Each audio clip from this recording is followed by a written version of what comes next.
오늘 저에게 주신 하나님 말씀은 누가복음 18장 1절부터 8절 말씀입니다. 신약성경 125페이지 누가복음 18장 1절부터 8절 말씀, 우리 함께 하나님 말씀 봉독하겠습니다. 예수께서 그들에게 항상 기도하고 낙심하지 말아야 할 것을 비유로 말씀하여 이르시되 어떤 도시에 하나님을 두려워하지 않고 사람을 무시하는 한 재판장이 있는데 그 도시에 한 과부가 있어 자주 그에게 가서 내 원수에 대한 나의 원한을 풀어주소서 하되 그가 얼마 동안 듣지 아니하다가 후에 속으로 생각하되 내가 하나님을 두려워하지 않고 사람을 무시하나 이 과부가 나를 번거롭게 하니 내가 그의 원한을 풀어주리라. 그렇지 아니하면 늘 와서 나를 괴롭게 하리라 하였느니라. 주께서 또 이르시되 불의한 재판장이 말한 것을 들으라. 하물며 하나님께서 그 밤낮 부르짖는 택하신 자들의 원한을 풀어주지 아니하시겠느냐. 그들에게 오래 참으시겠느냐. 내가 너에게 이르노니 속히 그 원한을 풀어주리니라. 그러나 인자가 올 때에 세상에서 믿음을 보겠느냐 하시니라. 아멘. 예전에 제가 아는 한 분의 말씀이 기억이 납니다. 평소 자신이 원하는 대로 살고 있다가 별 문제 없이 지낼 때 기도에는 관심이 없었고 살아왔습니다. 갑자기 삶에 문제가 생기고 나서 기도하려고 하니 괜히 깨름직하고 양심 없다는 말을 하였습니다. 문제가 생길 때마다 기도하려는 자신의 모습이 싫다고 한 말이 기억이 납니다. 여러분은 어떻게 생각하십니까? 평소에 기도하지 않다가 문제만 생기면 기도하는 것. 저는 문제라도 생겼을 때 기도한 것이 좋다고 생각합니다. 진짜 문제는 인생에 낙심이 생길 때도 기도하지 않고 낙심과 절망으로 삶을 허비한 것, 세상 방법으로 세상 염려를 제거하려는 노력들이 더 큰 문제입니다.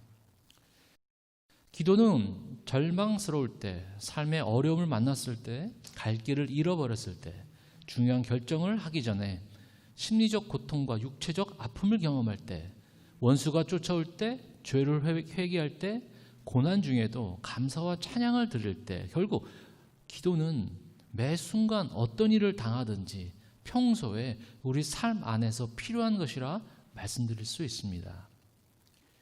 그래서 기도는 호흡이라는 말이 맞습니다. 그래서 기도는 곧 삶이고 삶은 기도가 돼야 하는 것이 우리 크리스찬의 삶의 목표입니다. 요즘 기도에 관한 책과 이 설교를 들어보면 두 종류로 구분되어집니다. 첫 번째는 기도는 내가 원하는 것을 하나님께 얻는 목적이 아니라 그분을 만나는 것이라고 설명합니다. 또 다른 부류는 기도는 구하고 찾고 두드리라는 말씀을 아는 것처럼 기도는 구하고 또한 간구하는 것이라고 설명합니다. 두 기도에 대한 설명이 다 맞는 얘기죠. 기도는 구하는 기도, 분명 하나님이 나의 하나님이라는 것을 믿는 자들에게 일용할 양식을 구하는 기도처럼 분명히 필요해 보입니다. 그리고 하나님께 가까이 하기 위한 만남의 목적인 기도도 분명 필요합니다. 실제로 우리 삶에서 하나님을 잊고 살아가고 인식하지 못하며 살 때가 더 많기 때문에 시간을 내어 우리 삶의 중심 되신 그리스도 그분께 기도하는 것, 그것이 정말로 중요합니다. 오늘 누가복음 18장 1절부터 8절에 있는 말씀은 예수님께서 비유로 말씀하시면서 낙심하지 말라, 그리고 기도하라, 낭망치 말고 기도하라 라는 말씀의 주제로 말씀해 주신 것입니다. 한 마을에 하나님과 사람을 무시하는 참 불의한 재판관이 있었습니다. 어느 한 여인이 자신이 갖고 있는 원한을 풀기 위하여 이 불의한 재판관을 찾아갑니다. 이 불의한 재판관은 여인의 원한을 듣자마자 풀어주지 않을 것이 당연해 보였습니다. 그래서 이 여인은 밤낮으로 계속 그 불의한 재판관을 찾아가고 또 찾아가고 밤낮으로 찾아가서 마침내 그 재판관은 끊임없이 찾아오는 여인의 원한을 풀어주었다는 내용입니다. 이 말씀에서 분명한 것은 불의한 재판관이 우리 하나님이라는 말씀이 절대 아닙니다. 하나님을 불의한 분으로 재판관으로 묘사해서 설명해서는 안 됩니다. 잘못된 것입니다. 이 본문은 한 사람의 절망적인 상황에서 그녀가 해결받을 수 있는 방법을 생각해 보게 하는 말씀입니다. 불의한 재판관도 하물며 여인이 인내하고 끊임없이 구한 요구를 들어주는데 하나님은 어떤 분이시겠냐고 반문하며 우리가 절망적일수록 무엇을 해야 될 것인가 생각해 보는 예수님의 말씀과 비유입니다. 이 말씀을 통해 우리에게 주시는 말씀은 낙심될 때 기도하는 이유가 있습니다. 첫 번째, 기도 말고는 다른 방법이 없습니다. 기도 말고는 달리 방법이 없습니다. 우리는 어떤 일이든 내 자신을 신뢰하고 내 판단을 너무 존중해 기도는 최선이 아닌 옵션으로 생각할 때가 많습니다. 차선책으로. 이것은 참 사람의 본질적으로 당연한 일이죠. 모든 상황에서 자신의 의도대로 살기를 바라는 것은 누구나 똑같습니다. 그래서 낙심하지 않고 기도할 수 있도록 먼저 전 단계가 필요한데 그것은 내 자신에 대한 절망이 우선 필요합니다. 내 자신에 대한 절망. 삶이 낙심될 때 우선 내 자신의 절망감이 느껴져야 합니다. 나는 할 수 있다가 아니라 나는 틀릴 수도 있다.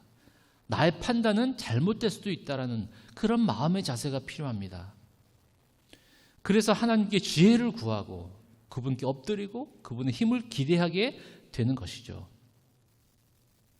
비유 안에 이 여인의 원한, 이 정도를 봐서 이 재판장을 찾아간 것은 긴급하여 최선의 방법이었지 차선책은 아니라고 보입니다. 왜 우린 기도가 차선책이 되었냐면 내 자신을 더 의지하기 때문입니다. 그래서 먼저 내 자신, 우리 자신에 대해 절망하십시오. 하나님에 대해서는 절대 절망하지 마십시오. 우리가 어떤 악한 상황에 처했더라도 하나님의 신실하심과 약속을 굳게 붙잡으십시오. 우리 자신에 대해 절망하는 것은 좋고 하나님을 또한 기쁘게 할 수 있습니다. 그러나 하나님에 대한 절망하는 것은 가장 수치스러운 일이며 오히려 우리 자신이 절망스러울 때 하나님을 신뢰하게 되는 것입니다. 왜냐하면 하나님은 우리의 손과 발만 요구하시는 것이 아니라 우리의 전심으로 그를 믿기를 원하기 때문이죠. 절망 앞에서, 낙심 앞에서 주님께 나아가 내 자아가 죽어야 산다는 절대적 진리 앞에 우리는 서게 됩니다. 아직까지 우리 자신은 죽지 못하고 주님 안에서 새 생명의 기쁨을 누리지 못할 때가 있습니다. 그때마다 내가 절망적일 때, 기도로 나아갈 때 바로 그때 하나님이 일하실 때입니다. 내가 절망적일 때 하나님이 그때 내 힘이 다 빠졌을 때 그때 하나님이 일하실 때입니다. 어쩌면 크리스찬인 우리들은 동양 종교인들보다 덜 성숙한 경우도 있습니다. 내면과 자신을 바라보는 것을 싫어합니다. 내 모습 이대로 봐도 없어서 자신은 포기하지 못하고 비우지 못하고 내가 가질 것 다 가지고 얻기 위한 수단으로 기도를 사용하여 진짜 기도를 드리지 못할 때가 많습니다. 내 자신에 대해 포기가 생겨야 기도할 수 있는데 내 자신에 대한 절망감을 경험한 사람은 하나님 앞에 철저히 낮아진 모습으로 기도할 수 있습니다. 절망적인 상황을 위해 기도를 드리기 위해 내 자신에 대해 먼저 절망해야 합니다. 그렇지 않으면 하나님께 진심으로 기도하려 하지 않기 때문입니다. 절망을 경험하지 못한 사람은 진심으로 기도하지 못합니다. 내 자신의 깨트림을 당한 자는 하나님께서 새롭게 해줄 것이며 내 스스로 자신에게 절망감을 느끼는 사람이 기도를 잘하게 됩니다. 이 깨트림은 예수님의 삶에서도 나타났죠. 예수님의 희생, 즉 그의 몸과 피를 흘리심으로 그의 희생과 깨트림으로 우리는 은혜의 보좌 앞에 나아가는 하나님 은혜의 보좌 앞에 나아가는 축복을 얻게 되었습니다. 예수님의 깨트림으로. 예수님의 희생으로 우린 하나님께 나아가 기도하는 특권을 얻게 되었습니다. 주 앞에서 낮아질 때, 주 앞에서 깨질 때, 주 앞에서 절망감이 생겼을 때 오직 하나님 앞에 기도하며 나아가는 것이며 우리는 깨져야 기도할 수 있습니다. 덴마크의 유명한 철학자 키에로 케고르라는 사람이 죽음에 이르는 병이라는 책을 쓰며 단어를 사용하였습니다. 죽음에 이르는 병은 절망이라고 합니다.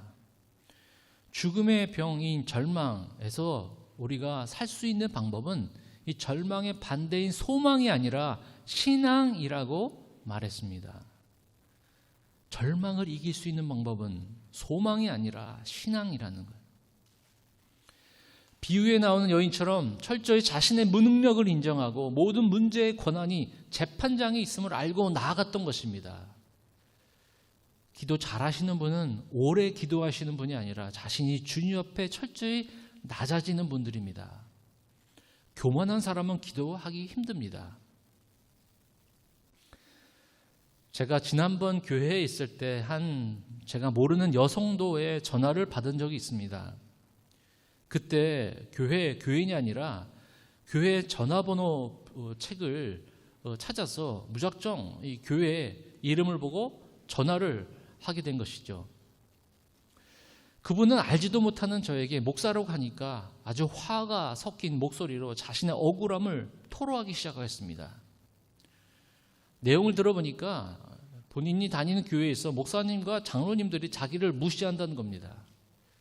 돈 많은 교인들만 좋아하고 자신은 계속 무시당하여 억울해서 못 산다고, 살 수 없다고, 그래서 무작정 교회 번호를 찾아서 전화했던 것입니다.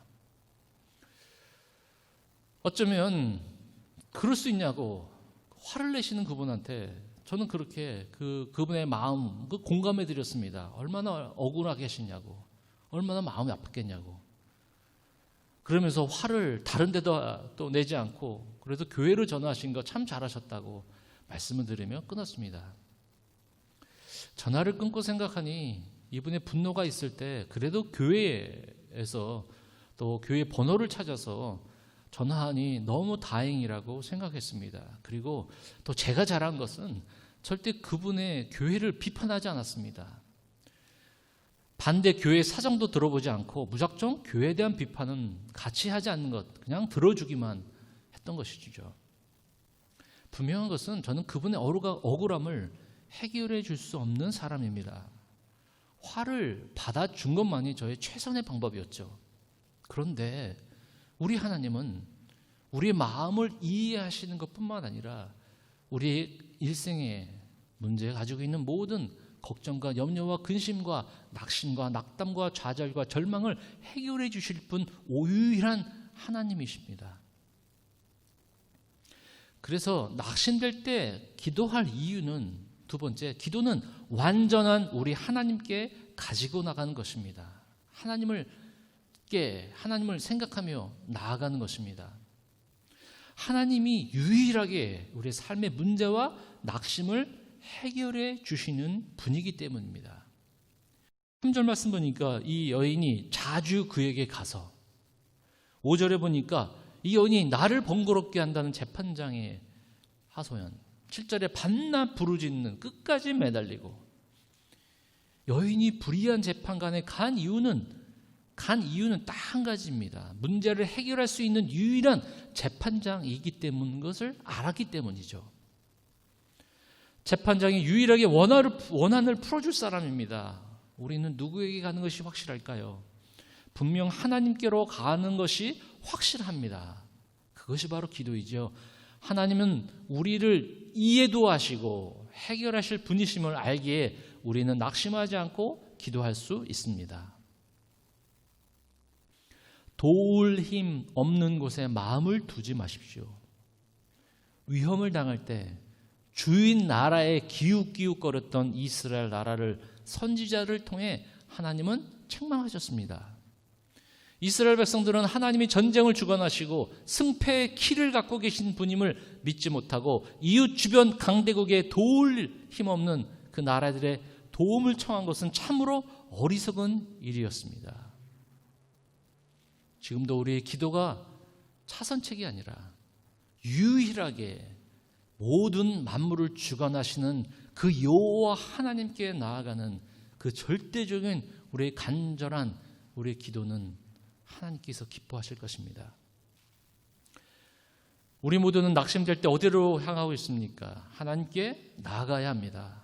기도할 때 누가 우리의 기도를 듣고 계시는지 알면 더 확신 가운데 기도할 수 있죠. 기도 응답이 내 생각대로 안 되더라도 분명 그분의 뜻을 신뢰할 수 있습니다.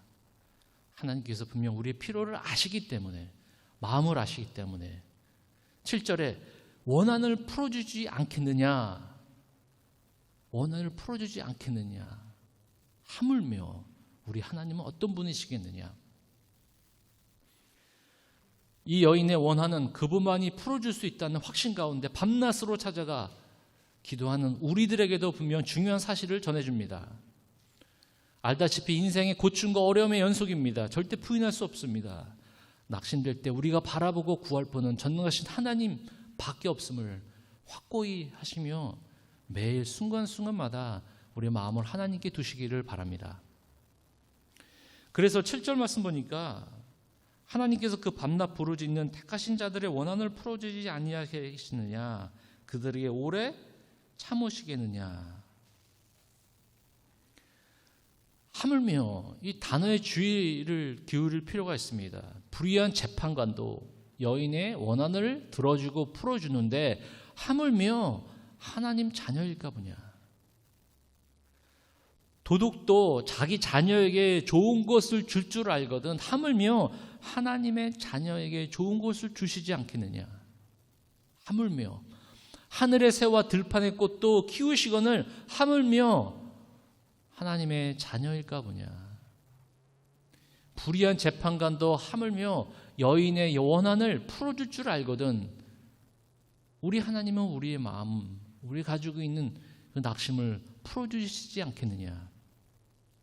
예수님은 이 본문에서 최악의 사람들도 자녀에게 최선의 것을 주는데 하물며 우리 아버지께 기도하는 자녀에게 좋은 것을 주시지 않겠느냐고 우리에게 되묻고 계십니다. 사실 우리 인생 가운데 참 해결하지 못한 질문들이 참 많아요. 우리 마음에 한 가지 의심 하나씩은 있죠. 하나님께 기도하면서 응답되지 않는 것, 실마리가 보이지 않는 것 참 많고 의심이 많습니다. 자신에 관련된 개인적인 질문들, 신앙적인 질문들, 인생의 고민들 다 해답을 찾고 싶은데 해답을 찾기가 힘듭니다. 또 그렇지도 못하고요. 예를 들어 왜 내 인생이 왜 이렇게 꼬였을까? 왜 내 인생은 이런 문제를 하나님이 허락하셨을까? 왜 나에게 이런 문제만 생길까? 왜 나에게만?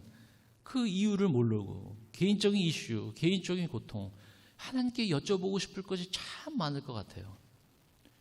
저희 인생에서도 모든 해답을 알 수가 없어요. 인생 해답을 찾지 못하고 우리는 세상을 떠날 수도 있어요. 솔직히 설교를 듣는다고 해서 유튜브 신앙 관련 메시지를 들어도 내가 가지고 있는 인생 문제, 고민의 해결 방법이 찾지 못하고 지나갈 때가 있습니다. 저도 제 인생에 답을 얻고 싶은 질문이 참 많아요. 아마 쓰라 그러면 참 한 권이 될 것 같아요. 하나님에 대한 궁금한 점. 생각해보니 이 하나님께 궁금한 내 인생의 문제들을 이거를 써서 나중에 하나님을 만났을 때 제가 하늘나라에 갔을 때 여쭤보고 싶어요. 하나님, 제가 이렇게 어려울 때, 하나님, 제가 이 상황에 맞았을 때 왜 하나님은 그때 아무 응답이 없으셨나요? 왜 나에게 이런 고통을 주셨나요? 천국에 올라가면 제가 그걸 물어보고 싶어요. 그런데 생각해 보니까요, 제가 그분을 만나는 순간, 그분을 대면하는 순간 제가 가지고 있는 모든 질문들은 필요가 없을 것 같아요. 왜냐하면 그분이 답이시기 때문에 그분을 만나면 모든 문제가 이해가 될 것 같고 그분을 만나면 모든 질문이 사그러들 것 같고 또 인생의 모든 질문들이 그분을 만나는 순간 그 임재 가운데 완전한 앞에 제 자신이 엎드려질 것입니다. 이 세상에서는 모든 것이 희미하게 보일 것입니다. 그러나 우리가 주님을 만날 때 모든 것이 선명하게 보일 것입니다. 그래서 우리는 그분 임재 앞에 나가는 나의 원한과 고민과 절망 모든 것을 그분께 함께 가지고 나갈 때 그분의 임재 앞에 경험하는 순간 모든 것이 이해가 될 것입니다. 그분의 존재만 경험하더라도 우리 모든 문제는 더 이상 문제가 아닐 것입니다. 베드로, 예수님의 제자 베드로는 밤늦게까지 수고하여도 고기 한 마리도 잡지 못했습니다. 그런데 예수님이 오셔서 깊은 데 가서 그물을 내리라. 베드로의 경험, 베드로의 모든 노력들 생각으로는 이해하지 못했습니다. 그렇지만 말씀에 순종하여 자신의 판단과 지혜를 내려놓고 그물을 깊은 데 가서 말씀하신 대로 내렸더니 엄청난 고기를 잡게 되었습니다. 그때 베드로는 예수님 앞에 이렇게 나아가서 고백했습니다. 나는 죄인이로소이다. 갑자기 베드로가 주님 말씀 순종한 다음에 나와서 이런 이야기를 왜 했을까요? 나는 죄인이로소이다. 자신의 판단을 접고 그분 앞에 나아가고 말씀에 순종하였더니 그분 앞에서 한없이 부족한 자임을 알게 된 것이었습니다. 그리고 그 자신의 부족함을 깨닫는 순간 그의 영광스러운 그 주님 앞에 자신의 문제는 아무것도 아닌 것, 더 나아가 그 문제가 해결되는 것이었죠. 문제를 위한 기도보다 문제와 함께 주님 임재 함께 하심을 간절히 사모하시기 바랍니다. 낙심치 않고 기도할 방법은 바로 밤낮으로 기도하는 것. 이 여인이 방법이었어요. 낙심하지 않고 기도할 방법은 밤낮으로 기도하는 것. 기도는 영적 거장들, 유명한 사람들의 소유물이 아니에요. 엘리트들이 하는 것이 아니에요. 지식이 많이 가지고 있는 사람들의 고유 전유물이 절대로 아닙니다. 우리 모두가 하나님께 나아가는 것입니다. 매일 교회 나와 많은 시간을 들여 기도하라는 내용이 절대 아닙니다. 험한 세상을 살 때 밤낮으로 가져야 할 우리의 마음이 항상 주님께 향해야 합니다. 낙심하지 않기 위해서는 항상 우리의 마음이 하나님을 생각하고 그분을 의식하며 살아가는 것입니다. 세상은 조금만 마음에 틈이 벌어지면 부정적이고 좌절된 생각을 집어넣어 줍니다. 심지어 우리가 보는 신문 기사, 듣고 있는 유튜브 기사, 인터넷 소식 모든 것이 내 마음에 성경적이지 않고 세상에 불순한 것들이 무의식적으로 우리가 보고 듣는 가운데서도 우리 마음에 들어와 낙심케 만드는 것입니다. 이것을 막을 수 있는 방법은 일주일에 한 번 모임 가지고는 안 되죠. 매일 하나님을 의식하며 스스로 마음을 주님께 정해놓는 것입니다. 이것이 밤낮 하나님께 기도하는 것이죠. 믿음 생활 잘 되다가도 주위에서 말로 상처받고 다른 사람과 비교하여 현재 내 삶을 한탄해하는 것은 내 마음을 주님께 고정시키지 않았기 때문이죠. 매일 주님을 우리 마음 중심에 두셔야 합니다. 우리의 의식과 우리의 생각이 항상 하나님께 마음이 정해지는 것. 마지막으로 여러분들에게 매일 기도를 게으르지 않기 위하여 기도의 그 방법을 말씀드리고 싶습니다. 기도의 틀을 마련하십시오. 어떤 일을 하든 이 기도의 틀 가운데서 여러분 실패하지 않고 꾸준히 기도할 수 있습니다. 이 기도의 틀은 주님이 가르쳐 주신 이 주기도문에서 우리는 알 수 있습니다. 여러분 5가지를 꼭 생각하십시오. 매일 여러분 일하시다가 여러분 부엌에서 일하시다가 어떤 일을 당하시든 여러분들이 차에서 운전하시든 하루의 시간을 보내시든 항상 마음속에 이 5가지를 생각하면서 기도하시기 바랍니다. 첫 번째, 경배, 하나님을 높이십시오. 기도할 때 하나님을 인정하고 찬양하고 최고의 마음을 드리는 기도를 하십시오. 하나님, 나를 받아주옵소서. 주님이 나의 예배의 대상입니다. 주님을 찬양합니다. 주님을 높여드립니다. 이런 경배 생각. 두 번째, 회개. 하나님으로부터 멀게 하는 것으로부터 피하십시오.